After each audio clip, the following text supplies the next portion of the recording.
agus bhfuil céadtáilte in seo go dtí sáil a carach chun den chláin agus Scoil Samhraidh Willie Clancy an céad gan bhharach go bhíon na bhana i líbhann seo agus bu me líbh meise an de an pub agus neachtó an éon idir seo agus mí. Is má híhann seo an tábhí te líon bhil a bhíon Ballyea agus an obair arsúla go le ceoltarí ógan seo a gun den chláir sin an colm Nestor ceach bhfuil tú tróna cheilm. Tam Comhaltas is just a rís in lína. Agus bhí tú leat am sin rá agus bhí tú goibh fan na seachtaine agus an statú mo faoin na faoin scecha rá. Se tam seo tam leon de tíre. Is má le an ócaid seo chun a bhéal agus an teach na cultúí óga agus tá grúpa breán se le iniscúin faoin grúpa seo.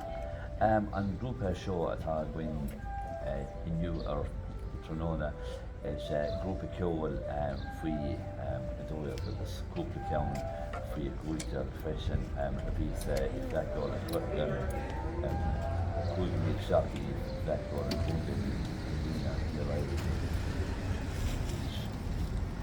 Oes cum fao sin nach bheith ghlacha páirte chailm nach Ag ghlacha páirt sin an ród is tábhta ar fad agus bhí sin an Ceoil agus bhí tíisiúil súla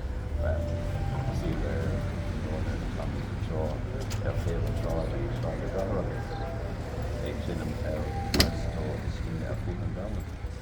Sinné, agus is daon an ácaid sena leis le cáistí, mín sé rá le lí go dain gur haine se lo? Hain sé nó bud atá bud ag caint le íonúbar sin faoin an ácaid seo agus tá ceann as na ceoltóirí sin an tríú úr tá sé leann. Tá sé dásásta a bheith seolaí agus ná teasa sin. Agus tá si an fáilte dí fúil a fud an cúnta freisin tá ceann as tárácha a chóir agus Ballyea agus cúpa cín as Ennistymon freisin. Bhí an anjab a dé le hána le chéile mion? Tí an jobí de hána chéile. Fan sim as an Ceoil tá sé chun nuair. Agus tá grúpa sin net bheits isteach le bháil freisin nach bhfuil tá go síle sé John ús má le sé John agus má nóid idir sé siad?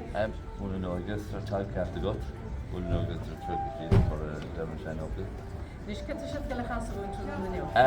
Tá cúpla an port as an grúpa Ceoil atá going ceann as an Ballyea an Miltown mar seo an táhain an GNS an cuairfá sin an port ag an sin fanna céad kilóach. Port as dúna náil Johnny Doherty ceann as ben a bhí London le fanna bhí Lucifer agus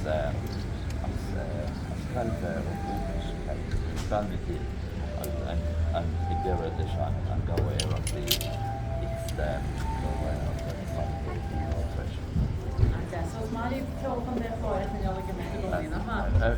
Ceol chun den chlár agus ceol tú an nóra.